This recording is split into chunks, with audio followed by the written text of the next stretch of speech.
In today's video, I'm going to teach you how to use the COUNTIF function in Google Sheets.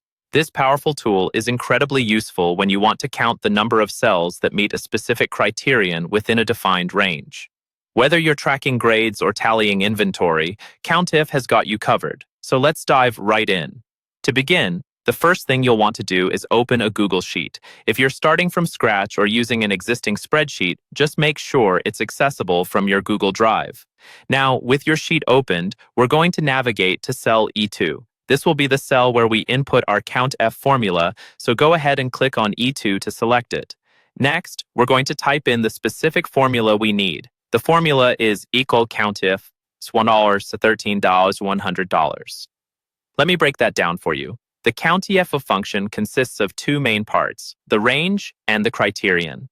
In our example, the range is $1 to C13. Those dollar signs are important. They indicate absolute references, meaning that this specific range won't shift if you copy the formula elsewhere within the sheet. This range tells Google Sheets where to look for the data you want to evaluate. Now, let's talk about the criterion, which we have written as 100. This instructs Google Sheets to count the number of cells within our specified range that contain values less than 100. You can change this criterion to suit your needs, whether you're interested in counting values greater than a certain number, equal to, or even matching a text string by placing it within quotation marks. Once you've typed the formula into E2, it's time to see it in action.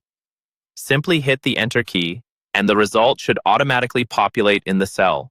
If everything is set up correctly, you'll see a number that reflects how many cells in column C contain values less than 100. One of the great things about COUNTIF is its flexibility. Suppose your dataset grows or your conditions change. You can easily adjust the range or criterion in your formula. It's also quite handy in combination with other functions if you need to perform more complex data analysis.